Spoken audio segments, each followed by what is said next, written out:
a veces hay que hablar, hay muchas cosas que uno no lo sabe, ¿entiendes? Y nadie te lo explica. Te digo, yo ya tengo 64 años de edad y bueno, he seguido adelante y yo quiero a mi casa ir, pero con una tranquilidad, ¿entiendes? Porque en el hospital problemas médicos, ¿no es cierto? Acá problemas de calificación. Y en mi casa, ¿qué yo tengo que estar? Relajado, tranquilo, respirando profundamente, ¿entiendes? Entonces, sepan elegir a las personas, ¿entiendes? Pero bueno, sigamos. Enfermedad úlcera péptica del 20 al 25, úlcera péptica duodenal.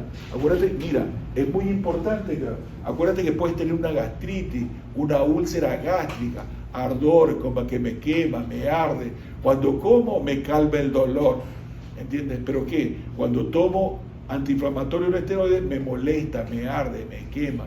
Entonces es importante cuando tú das un antiinflamatorio, preguntarle al paciente si tiene alguna molestia. Si dice, no, me arde, o tú preguntarle si alguna vez ha tenido una úlcera, sangrado. Si es sangrado, mejor no te lo des, ¿entiendes? O no le des por mucho tiempo porque te va a sangrar el paciente, probablemente, ¿entiendes? ¿Ya? Acuérdate que los antiinflamatorios no esteroides te bajan las plaquetas, te bajan la densidad plaquetaria, te disminuye las prostaglandinas vasodilatadoras renales y también no hace que tú tengas una úlcera o una gastritis en el estómago, no lo protege. Entonces aquí dice, el diagnóstico diferencial, las hemorragias digestivas altas pueden clasificarse en varias categorías, basadas en factores anatómicos y fisiopatológicos. Dice, úlceras, lesiones ulcerativas erosivas, úlceras gástricas, duodenales, esofagitis y gastritis. ¿Qué más? Lesiones vasculares, varices y angiodisplasia. Eso de varices es algo serio, pero por suerte los gastroenterólogos ligan esas varices y eso le evita, pero es por la hipertensión portal que el paciente tiene. Lesiones de masa, adenocarcinoma y pólipos. Es importante ustedes, cuando alguien tiene un dolor en epigastrio, o sea, que le arde, ¿ya? Que le quema, que no tiene, hacerle la endoscopía, ¿entiendes? Mira, una compañera que es estudiante, tenía dolor en epigastrio, nunca se hizo endoscopía, a los 40, se graduó y a los 40 años va a buscarme a la terapia y la paciente tenía citis y metástasis, ya no había nada que más. Entonces ahora, tu deber ¿qué es? Hacerle endoscopía al paciente que tiene dolor en epigastrio, porque puede ser una gastritis, se mejora, puede ser una úlcera, se mejora, o puede ser, la úlcera puede ser maligna o benigna. ¿Y cómo te das cuenta? Por la biopsia. Entonces necesitas tú investigar a ese paciente por qué tiene una hemorragia digestiva o por qué tiene un dolor en epigastrio, ¿entiendes? La endoscopía es necesaria hacer para él. Me acabo de hacer hace 2 semanas tengo el Helicobacter pylori, ¿ya? Y tengo una gastritis, pero no erosiva, ¿entiendes? Tengo que tomar ya la medicación. Entonces es importante, acuérdate que el Helicobacter pylori te puede producir neoplasia. ¿Por qué? Porque te produce una irritación crónica, ¿ya? Entonces eso tengo que tomar. ¿Cómo? Daña el moco. Entonces, bueno, tengo que tomar tranquilo, que hoy día no tuve tiempo y tengo que ir donde el médico para que me dé la medicación. Lesiones ulcerativas, erosivas, úlceras gástricas, duodenales. Acuérdate que tu úlcera puede ser benigna o maligna. ¿Cómo te das cuenta? Por la endoscopía, la biopsia. Es importante que tú le hagas la endoscopía al paciente. Esofagitis por reflujo y gastritis. Los antiinflamatorios no esteroides te pueden producir gastritis, ¿entiendes? Pero ¿qué pasa? Muchos de estos pacientes son obesos y esto te aumenta la presión intraabdominal. No debes acostarte cuando comes, ¿entiendes? ¿Por qué? Porque todavía el estómago está lleno y te puede producir ¿qué? Esofagitis por reflujo. El ácido clorhídrico que tiene en el estómago, que debe pasar al duodeno, se va hacia el esófago, ¿entiendes? ¿Y qué te va a producir? Una esofagitis por reflujo. Entonces eso es un problema. Tienes que tener mucho cuidado, tratar de bajar de peso y cuando comas a las 6 o 7 de la noche, pero no a las 9 y te cuestas a dormir a las 10. Te puedes broncoaspirar. Entonces eso es importante. Las varices, ya te dije por qué, por hipertensión portal. Y lesiones traumáticas, ruptura del Mallory Weiss. Ya te dije que es la mucosa del esófago. Tienes que tener mucho cuidado porque el esófago no está acostumbrado a tener ácido clorhídrico. ¿A dónde? En el esófago, ¿entiendes? Entonces cuando tú tienes una hernia hiatal o tienes una esofagitis por reflujo, eso se puede transformar en neoplasia, ¿entiendes? Entonces tienes que tener mucho cuidado con esto. Sigamos.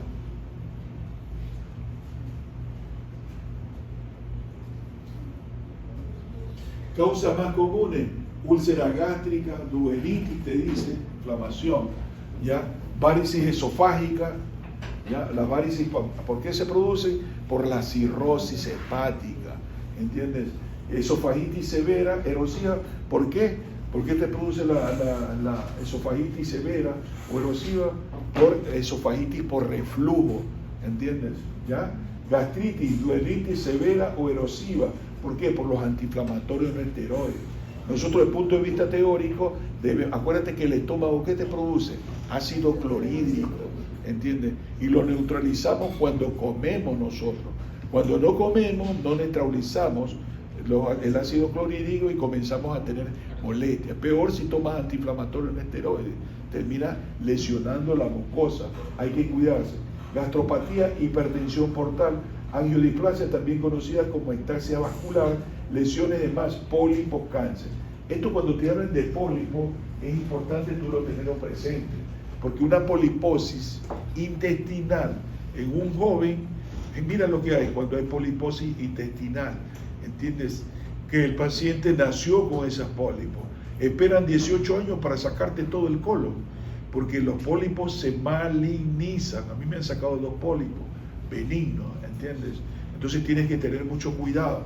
Si es pólipo que tienes 15, 16, 18 años, a los 20 tienes que hacerte la hemicolectomía o la colectomía total, porque los pólipos familiares se pueden transformar en cáncer, ¿entiendes? Si eres muy inteligente, sácatelo, porque si no, se transforma en cáncer y va a ser... Entonces te está diciendo síndrome de Mallory-Weiss. El síndrome de Mallory-Weiss, ¿qué te digo que es? Ruptura esofágica de la mucosa. Comienzas a vomitar cuando vomitas como que se tironea y eso te puede hacer sangrar, ¿no es cierto? No se identificó, dice, lesión en el 10 al 15% de los pacientes. Hay pacientes que tienen divertículo de Meckel más abajo y eso sangran y no llega ahí.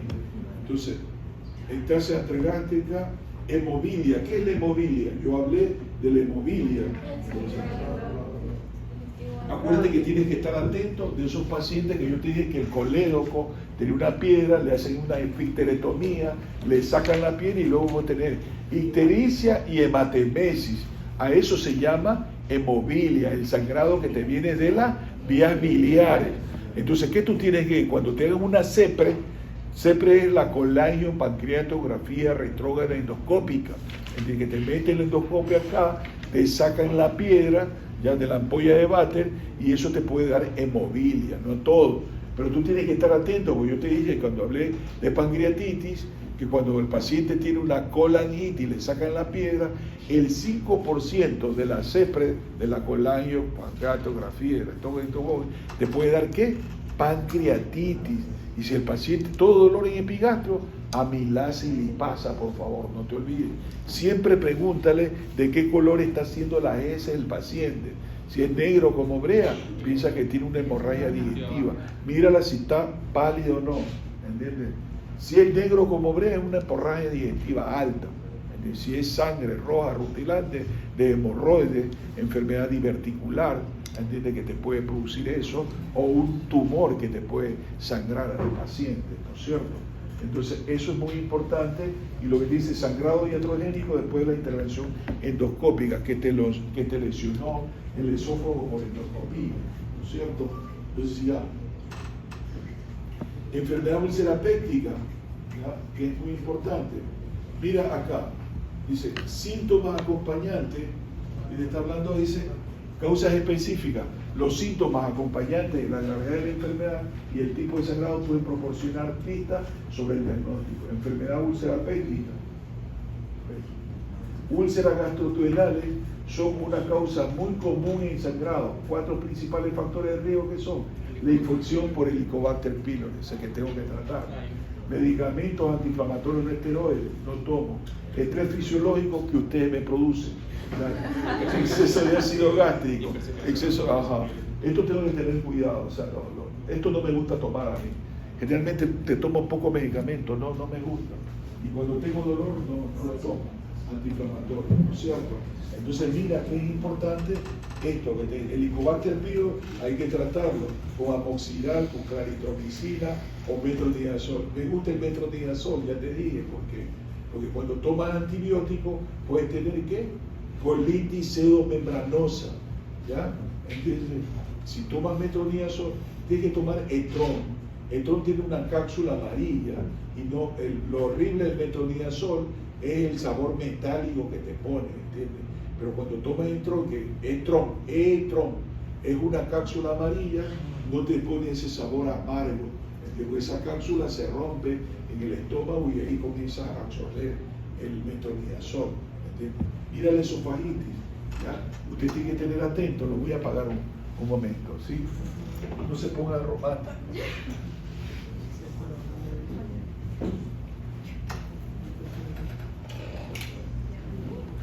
Ahí nomás se ponen románticos los compañeros. Los que están atrás o en medio, hay que tenerle miedo. Entonces, ¿qué te dice esofagitis? Entonces dice esofagitis. Esofagitis es una causa frecuente de patología y hemorragia gastrointestinal superior. Mira que te habla de la esofagitis. Dice, los pacientes con esofagitis erosiva a menudo tienen antecedentes de enfermedad de reflujo gastroesofágico. Mira, ¿ya? ¿Qué te digo? Que todo ese ácido clorhídrico del estómago va al esófago y el esófago no está preparado para ese ácido clorhídrico y te produce, mira aquí, estas ulceraciones. Es horrible.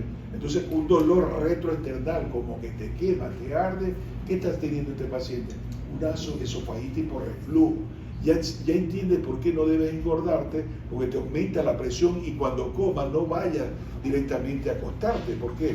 Porque el esfínter gastroesofágico se relaja y el aumento de la presión intraabdominal hace que se regrese el ácido clorhídrico y te lesione el esófago, produciendo. Entonces dice, la hematemesis parece ser más común en pacientes con hemorragia por esofagitis que en pacientes con hemorragia de otras fuentes. Pero mira esas ulceraciones que el paciente que tiene, ¿entiendes? Trata de no comer, a mí me gusta comer la comida caliente, a veces se me sale el paladar, ¿entiendes?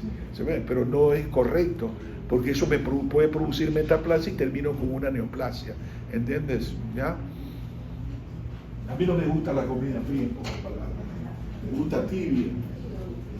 Entonces mira lo que te dice de la esofagitis, la gastritis, gastropatía o duodenitis. La gastritis y la duodenitis son procesos predominantemente inflamatorios de la mucosa asociada a inflamación.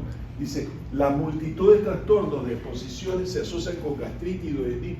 Muchos trastornos de exposición asociados también son factores de riesgo de la enfermedad úlcera péptica. Es importante la duodenitis y la gastritis. ¿Entiendes? Acuérdate que en el estómago, ¿qué tenemos? Ácido clorhídrico. Y esa duodenitis o esa gastritis se puede transformar en úlcera. Pero ¿qué pasa? Siempre, acuérdate que la úlcera gástrica se puede malignizar, ¿entiendes? Es necesaria una biopsia. En cambio, la úlcera duodenal probablemente no, pero la úlcera duodenal te puede producir ¿qué? Estenosis pilórica, porque se inflama, se obstruye la luz y puede que tengan hematemesis o puede tener obstrucción intestinal. Dice, otros factores como consumo excesivo de alcohol, no tomen por favor. Lesiones por radiación en los cánceres que dan radiaciones, cirugía de obesidad y reflujo biliar. El reflujo biliar crónico también te puede producir una esofagitis o una duodenitis, ¿no es cierto? El diagnóstico diferencial de gastritis incluye ectasia vascular grave, en particular gastropatía hipertensiva portal. Esto cuando te está hablando de hipertensiva portal, te está hablando que probablemente el paciente que tenga una cirrosis hepática. ¿Entiendes? Es importante ver si acuérdate que la primera causa de cirrosis hepática es el alcoholismo, pero el alcoholismo ¿qué te puede producir? Gastritis erosiva, úlcera gástrica y cirrosis hepática. Si tú tienes cirrosis hepática, ¿qué puedes tener? Varices esofágica. y las varices pueden sangrar fácilmente. Normalmente 4 milímetros es la presión de la porta. ¿Entiendes? Si ya tiene 8, 12, eso va a sangrar y es como que te corte la yugular y sangra. Para mí lo peor es ver un paciente con varices esofágicas sangrantes. Es frustrante para mí, porque le pones sangre, sigue sangrando hasta que le puedan ligar. Antes entraban a operar esos pacientes, todos se morían, porque los pacientes, cuando un paciente es cirrótico, ya te da manifestación clínica de varices, significa que tiene más del 95% de su hígado afectado, ¿entiendes? Entonces cuando tú cortas, consumes factores de coagulación, ¿entiendes? Y cuando tú tienes hipertensión portal, ¿qué tienes? Nuevamente lo que te dije, ¿cómo se forma la porta? Por la esplénica y la mesentérica superior. Entonces si tienes hipertensión portal, ¿qué vas a tener? Aumento de la presión de la esplénica. ¿Y eso qué hace? El vaso aumente. ¿Y a dónde se destruyen los glóbulos rojos y las plaquetas? En el vaso. Entonces muchos de estos pacientes tienen trombocitopenia, más problemas, ¿no es cierto? ¿Entiendes? Es un todo que yo tengo que ver. ¿Ya ves por qué se mueren más los pacientes cirróticos? ¿Entiendes? La anemia, pues el sangrado es fuerte. Tú tienes que mantenerlo con 170, 90, 60 de presión, pero ¿qué tiene que hacer? El gastroenterólogo tiene que entrar a hacer ¿qué? La ligadura de varices, ¿entiendes? Y es importante que nosotros lo tengamos con una buena presión arterial. Porque si tú lo llamas al gastroenterólogo y lo tienes con 80-40, no te va a hacer la endoscopía. Acuérdate que la endoscopía también es para el diagnóstico y el tratamiento. Entonces, ¿qué es lo que tienes que aprender? A hidratar bien el paciente. Nuevamente el dedo. ¿Qué pasa con el oxímetro? Mándale volumen, el balance, el ingreso y el egreso, que es importante. ¿Entiendes? Entonces, es importante esto. El sangrado por gastritis o rinitis puede ser autolimitado. El tratamiento incluye eliminación de agente causal, curso limitado de la supresión de ácido con un inhibidor de la bomba de protones.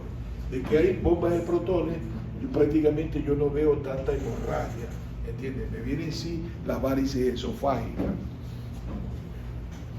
¿Qué es el síndrome de Sjögren-Ericsson? ¿Ah? Es un tumor que te produce gastrina. ¿Y el gastrina qué hace? Te aumenta la acidez gástrica. ¿Ya? Entonces mira, esto que tú estás viendo acá, ¿qué son? Las varices, ¿ves? Las varices esofágicas. ¿A quién se produce varices? A los cirróticos, a la hipertensión portal. Entonces esas varices se desarrollan como consecuencia de hipertensión portal, aproximadamente el 50% de los pacientes con cirrosis, y se produce una tasa anual de 5 a 15%. Entre más hipertensión portal, más posibilidad de sangrar, ¿entiendes? Por eso que el ecodoppler es necesario que tú le mandes a un paciente que tú sospechas, ecodoppler de porta, que tú sospechas que el paciente tiene cirrosis. Porque si te dice, mira, te dije que la presión es 4 milímetros, si tiene 8, 12, si tiene 12, en cualquier momento se rompe y se muere. Y es importante que tú le digas a la familia, porque si no, tú dices, no está muy bien ella. Y pum, 1 de la mañana sangró y cuando va a la cena ya está muerto.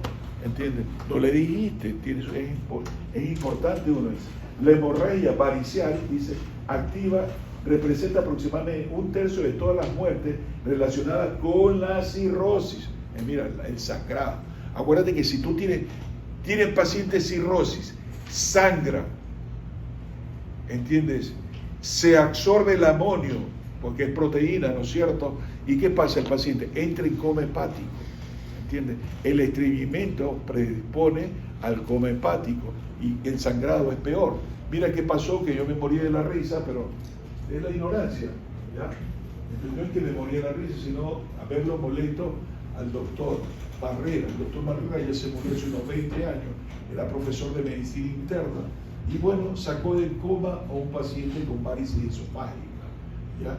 Acuérdate que el estreñimiento te predispone al coma, el sangrado te predispone al coma, la infección te predispone al coma hepático. Este paciente había sangrado, ¿entiendes? Entonces no había comido, bueno, ya 3 días, se despertó más o menos, y la esposa le dice al doctor, ¿le puedo traer comida? Él le dice sí, pero no le dice qué. Va por el Bernaz, al frente de la emergencia, vendían caldo de salchicha. ¿Pero de salchicha qué? ¿En qué consiste el caldo de salchicha? Intestino de un animal. Sí, pero es sangre, con arroz, sangre, ¿entiendes? Entonces el paciente entró en coma cuando llegó al otro día. El doctor, sorprendí, ¿qué pasó? No, doctor, le dieron caldo de salchicha a la esposa. Asesina, maldita y todo. Nunca lo había visto molesto yo, ¿entiendes? Entonces manden el mensaje lindo, o sea, bien directo. Por favor, tráele, ten cuidado. No vengas, no le des víscera. ¿Por qué? Porque la víscera que tiene proteína y hace que esté en coma, ¿entiendes? Siempre tienes que preguntar, que es importante. Pueden estar ubicadas en el esófago, en el estómago, intestino delgado, síntomas, hematemesis y melena. Tratamiento, ligadura de banda endoscópica, escleroterapia. Antes hacían escleroterapia, ahora es ligadura de banda, que resulta aparentemente mejor. Cuando le vayan con el gastroenterólogo, pregúntale que qué es mejor, la ligadura de banda o la escleroterapia. Lo que pasa es que con la escleroterapia tú hincas ahí y puedes hacer un caliche y sangre y más. ¿Entiendes? Me parece que con la ligadura es más fácil. Ahí, pero eso pregúntale al gastroenterólogo, no le preguntaba. Síntomas de hematemesis y diagnósticos por endoscopía. Ya entiendes por qué tiene que el paciente tenerlo estable, por lo menos por decir 70. Porque viene con el equipo, el gastroenterólogo, y tiene 80-40, no te le va a hacer, porque tiene que sedarlo. Acuérdate que cuando le das benzodiazepina, cuando le das fentanilo, propofol, esos pacientes deprimen el centro respiratorio y tienen que tumbarlo y respirar. Y eso te produce más vasodilatación. Entonces siempre hay que tenerlo hidratando bien al paciente para cuando venga el gastroenterólogo te haga endoscopía y haga prácticamente, te diagnostique y también te haga el tratamiento, porque le ponen adrenalina o le pueden poner neón, o sea, queman eso y todos somos felices, se terminó. Pero ¿qué es lo que necesitamos ustedes como médicos clínicos o generales? Mantener al paciente estable, ¿entiendes? Y eso es sencillo, en pocas palabras, ¿sí?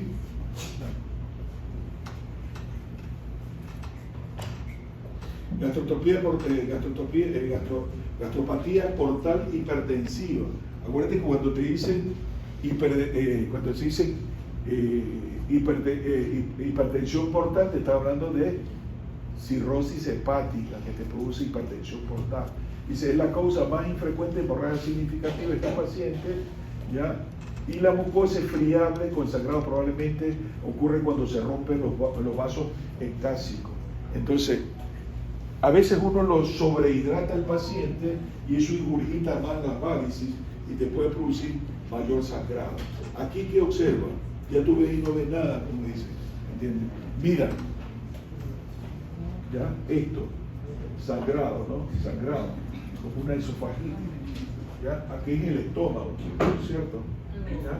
Entonces mira, que es importante, ¿ves? Pero ya no hay un sangrado activo. A esto le puedes poner adrenalina, ¿entiendes? Y se contrae, ¿no es cierto? ¿Ya? Entonces, con la endoscopía tienes el diagnóstico, ¿entiendes? Yo diría que la endoscopía cambió todo esto, ¿entiendes?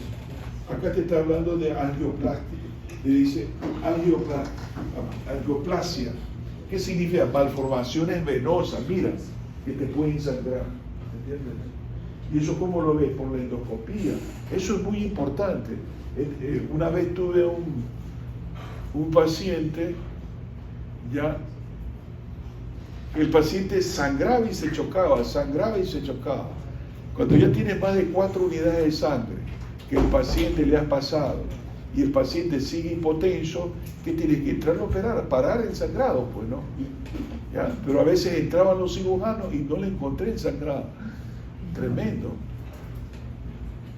Nuevamente a terapia y nuevamente el paciente sangrado, chocó. Vamos al cirujano. Bueno, en el caso que cortaron lo que tenía un angiodisplasia, estas malformaciones. En el yeyuno, por allá abajo estaba. ¿Entiendes? Entonces hay que tener mucho cuidado con estos pacientes. Cuando tienen problemas, prácticamente puede hacer una arteriografía, ¿entiendes? Aquí, ya una de la mesentérica, superior o inferior, que es importante, en este caso, para ver si el paciente, dónde está sangrando. A veces no se sabe. Ahora está en las cápsulas que le dan para ver. Acuérdate que la endoscopía entra hasta el duodeno, ¿ya? Pero ¿qué pasa? A veces tú puedes tener, ejemplo, lo que te dije antes. ¿Qué dije antes? Se le fue. ¿Cómo? No, un divertículo de Beckel. El divertículo de Beckel está más lejito y eso te puede sangrar. Entonces, pero no te puedes dar cuenta por la endoscopía, ni por arriba ni por abajo. Entonces, ahora hay como videos, prácticamente como unas capsulitas que él se la manda a tragar al paciente y luego lo ve, sale esa cápsula y luego lo ves por video y ves a dónde está la lesión. A veces es un problema, porque nosotros tenemos como 3 o 4 metros más de intestino delgado y unos 3 metros más de intestino grueso. Entonces, mira que yo tengo el colon muy redundante y solamente me pueden ver colon ascendente, transverso y ya prácticamente el colon ascendente no me pueden ver. Dice, no, tienes mucho colon. Ando preocupado, ¿entiendes? Porque ahí puede estar alguna neoplasia y marché, ¿entiendes? Yo siempre he tratado de cuidarme, en pocas palabras. No, porque no, hazlo, tienes que hacerlo. Peor es que tengas un cáncer del colon y ya avanzado, con metástasis. O sea, eso no, siendo tú médico no puede darte lujo, ¿entiendes? Entonces, te está hablando de esa lesión. El día de la fuente te está hablando de esas ulceraciones y el paciente por varices, que el paciente tiene. Acá te está hablando lo más frecuente, lo más acá, el síndrome de Mallory-Weiss, ¿entiendes? Eso es importante y tenlo presente, porque cuando te hablan de hemorragia digestiva por el esófago, te van a hablar del síndrome de Mallory-Weiss. Es la gente que toma ya licor, ¿entiendes? Y luego está vomitando. ¿Ya? Entonces eso puede hacer que se contraiga el esófago, lo tironee y prácticamente tengas que, mira, el esófago, la mucosa del esófago se rompe. No es el esófago, porque si es el esófago que se rompe, imagínate, toda la saliva va al pulmón y te va a producir ¿qué? Una mediastinitis, ¿entiendes? Y terminas muriéndote. ¿Qué tienes que hacerte? Prácticamente una esofagectomía, sacar toda la saliva por acá y dejar para que toda la saliva no se vaya hacia el pulmón o hacia el mediastino. Acuérdate que el mediastino, ¿qué tiene? La tráquea, ¿qué tiene? El pulmón, ¿qué más tiene? El corazón, ¿entiendes? ¿Qué tiene? El esófago, o sea, no puede hacer. Es totalmente peligroso. Entonces aquí te dice, síndrome de Mallory-Weiss, por favor, apréndete porque te van a preguntar en medicina interna, te van a preguntar también en semiología, ¿qué es el síndrome de Mallory-Weiss? No me hagas quedar mal, por lo menos esta pregunta de 1000 que te haga, que la saques, está bien, deja persignarme, por lo menos una, ¿entiendes? Se ríe usted. Entonces hoy dice, son laceraciones longitudinales en la mucosa, mira que está acá, intramurales, en el esófago distal y el estómago proximal, que se asocia generalmente a las arcadas contundentes. Ten cuidado, en pocas palabras. Acuérdate que muchas mujeres tienen que hiperemesis gravídica en el embarazo, ¿entiendes? Que el primer mes de embarazo, los primeros meses comienzan a vomitar, y es un problema. Entonces ahí también puede hacer ella ¿qué? Mallory-Weiss, ruptura de la mucosa esofágica, que te sangra. Dice, la cantidad de sangre suele ser pequeña y autolimitada. Los factores precipitantes incluyen vómito, esfuerzo cuando puja en la S o levantamiento, tos, convulsiones, hipo bajo anestesia, masaje de tórax cerrado, lesión abdominal. Entonces mira que es importante esto, el vómito, en pocas palabras. Las varices, pero ¿por qué? Te das cuenta por la endoscopía que el paciente tiene. Es importante que lesiones, terminen esas ulceraciones que el paciente tiene, ¿no es cierto? Lesiones de Cameron, dice, son erosiones de úlceras que ocurren saco de la hernia hiatal. Hernia hiatal es el esófago, prácticamente el estómago que se mete en el alivio esofágico y te produce hernia. Y eso también se puede ulcerar. Aquí la ves que está ulcerada. Posibles factores contribuyentes incluyen la esofagitis por reflujo y el trauma mecánico. Hasta el 5% de los pacientes con hernia hiatal se someten a endoscopía superior, presentan esta lesión. Yo tengo ahí ¿cómo es? Una hernia hiatal, pero pequeña, ¿ya? Pero tengo que tener mucho cuidado. Otras causas traumáticas y otra vez, ingestión de cuerpo extraño, hemorragia anastomosis hipoquirúrgica, hemorragia posterior a la polipectomía, sangrado después de la esfincterectomía. Eso ya te dije, acuérdate que la esfincterectomía puede ser de qué? del esfínter de qué? De odio, ¿entiendes? Y eso te puede producir, que yo dije, hemofilia. Entonces cuando te digan hemofilia, ¿qué es? Sangrado, y generalmente puede estar histérico el paciente. Entonces acá mismo te hablan de qué? De tumores. Acuérdate que si el paciente tiene 50 años, 60 años, dolores epigastrio, endoscopía, porque puede ser una neoplasia que el paciente tiene. ¿Entiendes? Entonces es importante, dice, tumores gastrointestinales superiores. Las neoplasias del tracto gastrointestinal superior representan menos del 3% de todos los casos de hemorragia digestiva alta. Dicho sangrado puede ocurrir por lesiones benignas o malignas. Puede ser el resultado de ulceración de la mucosa o erosión de los vasos adyacentes. Los hallazgos endoscópicos sugestivos de malignidad gástrica incluyen márgenes, úlceras irregulares. Aquí te están diciendo la característica de las úlceras que el paciente puede tener. Te dice los hallazgos endoscópicos sugestivos de malignidad gástrica incluye úlceras irregulares y una masa ulcerada esofíctica fungiforme. Entonces mira que es importante la hemorragia digestiva hacerle la endoscopía, porque puede tener una neoplasia.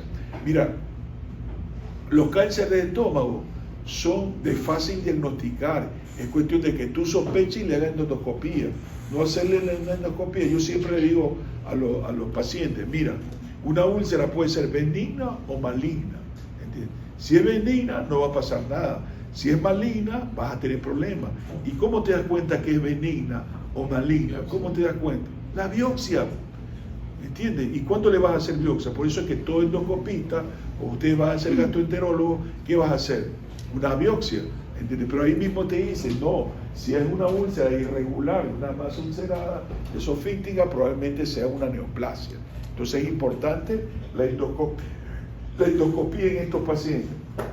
Los pacientes con hemorragia grave secundaria a tumores malignos del tracto gastrointestinal superior tienen un mal pronóstico, generalmente tardíamente que se le diagnostican al paciente, ¿entiendes? Entonces que tú coges una masa grande y ya más problemas, radio y quimio, pero eso es peor en pocas palabras. Entonces, evaluación inicial, evaluación de los pacientes con hemorragia digestiva alta, implica evaluación, eso es importante, la estabilidad hemodinámica, qué cantidad el paciente está sangrando, ¿entiendes? Dice, una evaluación de estabilidad hemodinámica y reanimación si es necesario. Incluye antecedentes, examen físico, pruebas de laboratorio y en algunos casos lavado gástrico. No te olvides, el hemograma completo es importante hacerlo. Tú necesitas saber qué cantidad. Si yo ayer tuve 42 hematócritos y ahora tengo 20 hematócritos, tengo una hemoglobina de 15 y ahora tengo 6, ¿qué significa? Que he sangrado la mitad del volumen, por lo menos 3 litros.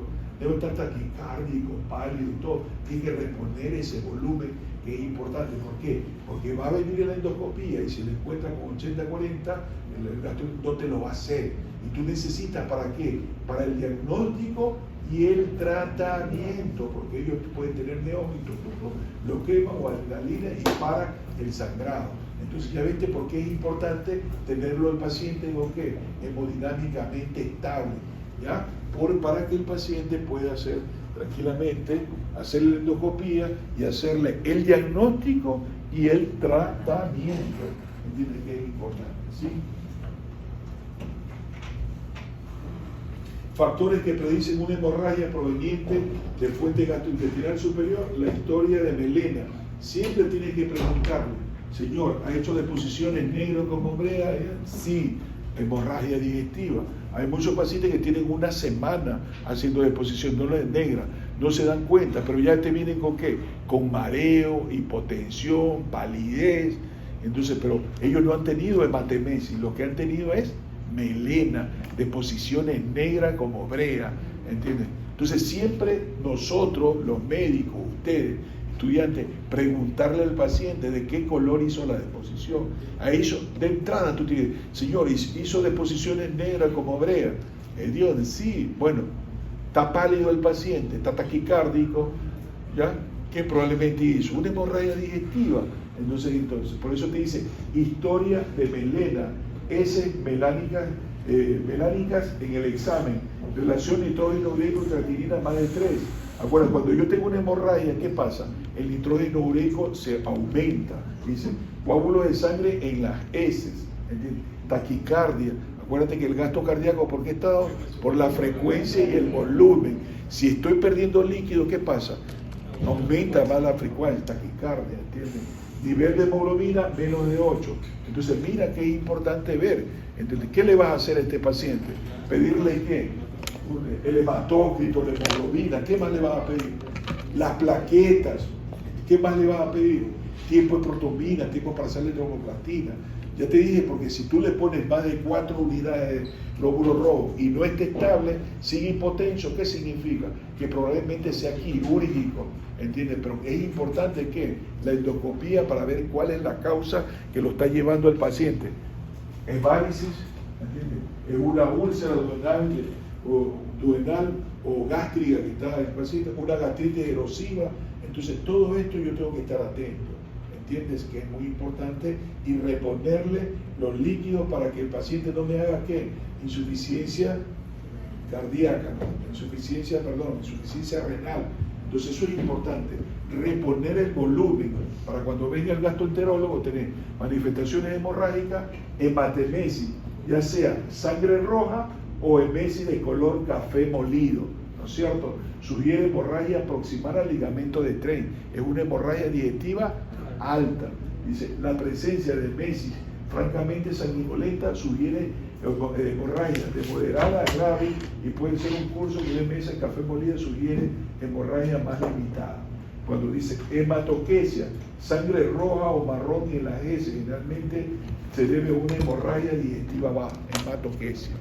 A nivel de baja, acuérdate que cuando alguien se limpia el ano y sale roja rotilante, probablemente sea varices o hemorroides, ¿no es cierto? Hemorroides. Si muchos pacientes vienen ahí y tú ves que la heces sale rojo ahí, alrededor del bolo fecal, generalmente son varices. Pero muchos pacientes pueden tener ¿qué? Enfermedad diverticular, y eso también sangra. Pólipo, cáncer de colon ya después de los 40. Desde el punto de vista teórico, nosotros debemos hacerlo una colonoscopía por abajo, por arriba, después de los 50 años. ¿Entiendes? Porque si no, acuérdate que el colon es de estos vuelos. Entonces crece el tumor, crece, y ¿qué pasa? Que vienen a los 70 con una oclusión intestinal, mal pronóstico. Oclusión intestinal, vomitan material fecaloide y se broncoaspira, entubado, respirado, chao. Entonces lo mejor que ver bien el colon, a ver con una colonoscopía para evitar todas estas complicaciones, pero eso ya que es una hemorragia digestiva baja, ¿entiendes? Dice antecedentes médicos de estos pacientes. ¿Qué te están hablando? Antecedentes, debe ser preguntado por episodios previos de hemorragia digestiva alta, ya que el 60% de los pacientes con antecedentes de una hemorragia gastrointestinal superior está sangrado por la misma lesión. Queridos alumnos, es importante, si ese paciente ha hecho melena, por favor, no le vaya a dar nuevamente antiinflamatorio en esteroides. A veces se comete el mismo error, ¿entiendes? Darle antiinflamatorio en esteroides porque probablemente termina con una gastritis erosiva. ¿Entiendes? Una gastritis erosiva sangra tanto el estómago que termina haciendo una gastrectomía total. Tiene que coger el esófago con el duodeno y ponerlo ahí. Entonces tengan mucho cuidado con los antiinflamatorios en esteroides. Siempre dile, tómalo con el estómago lleno, los antiinflamatorios. Dale omeprazol, 40 miligramos. Por favor, tómate con yogur por lo menos. ¿Entiendes? Dice, posible fuente de sangrado sugerida en el historial médico del paciente. Varices o gastropatía hipertensiva portal de pacientes con antecedentes de enfermedad hepática o abuso de alcohol. Fístula aorta entérica en pacientes con antecedentes de aneurisma de la aorta, abdominal o injerto aórtico. Angiodisplasia en pacientes con enfermedad renal, estenosis aórtica, telangiectasia. Esas telangiectasias son las que te producen la angiodisplasia, hemorragia hereditaria. Úlcera péptica en pacientes con antecedentes de infección con helicobacter. Antiinflamatorio no esteroides, AINE y tabaquismo. Malignidad en pacientes con antecedentes de tabaquismo, abuso de alcohol e infección con Helicobacter pylori. Mira que tengo que tomar. Bueno, no fumo y tampoco tomo licor. Pero tengo dos, tengo que hacerlo. Dice, historia de medicación, predisposición de formación de úlcera por aspirina, AINES, ¿entiendes? Siempre tú tienes que preguntarle si es alérgico a los AINES. Pero pregunta, el Voltaren, diclofenac, Feldene, ¿le arde cuando tome? Sí, doctor. Siempre pregúntale para evitar que el paciente, si ya te dice a los 2 o 3, doctor, está que me arde, me molesta, frénate, no le sigas dando, porque si no termina hospitalizado con hemorragia digestiva. Y en el video de la COX-2 está asociado con esofagitis de la píldora y se promueve sangrado como agente antiplaquetario, el clopidogrel anticoagulante. Acuérdate que el clopidogrel, ¿qué es? Un agregante plaquetario. Cuando tú tienes una cardiopatía isquémica, tú das aspirina. La aspirina es un antiinflamatorio no esteroide, pero generalmente le dan 100 miligramos, es poco, ¿entiendes? Siempre con el estómago lleno a las 12 del día. El clopidogrel es un antiagregante plaquetario, ¿entiendes? Si él está sangrando, va a sangrar más. Mira que es importante que tú lo tengas presente, porque muchos de ustedes van a ser ginecólogos o ginecólogas, cirujanas o cirujanos, ¿entiendes? Si él está tomando aspirina y está tomando clopidogrel, ese paciente prácticamente, acuérdate que cuando tú cortas, ¿entiendes? Hay la agregación plaquetaria, ¿ya? Te inhibe el clopidogrel y la aspirina, entonces vas a sangrar con valores de 200.000 plaquetas. ¿Por qué? Porque el clopidogrel y la aspirina inhiben la agregación plaquetaria, y para que haya una formación de coágulo, ¿qué necesita?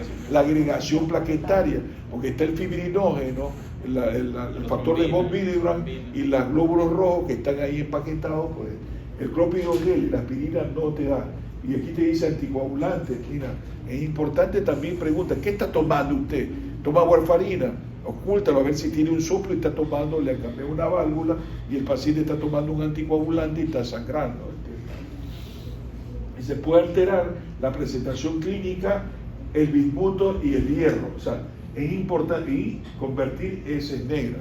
Cuando es una melena, la deposición es hedionda, mal olor, ¿entiendes? En cambio, cuando es hierro, bismuto, no tiene mal olor, ¿entiendes?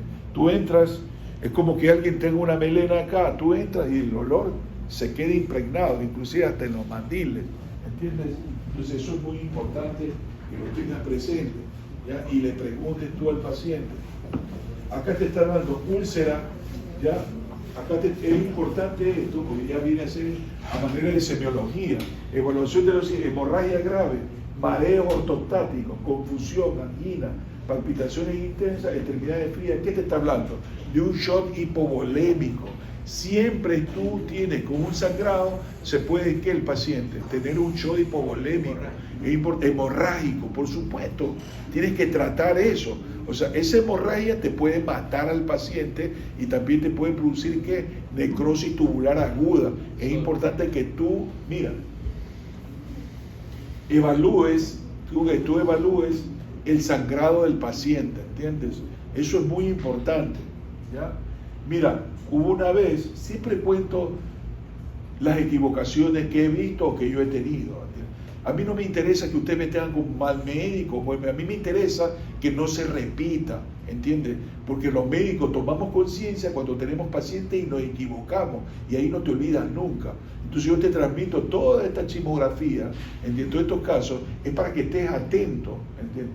A unos me llaman a mí, ¿entiendes? Tranquilo, me llaman a mí, ¿entiendes? Una paciente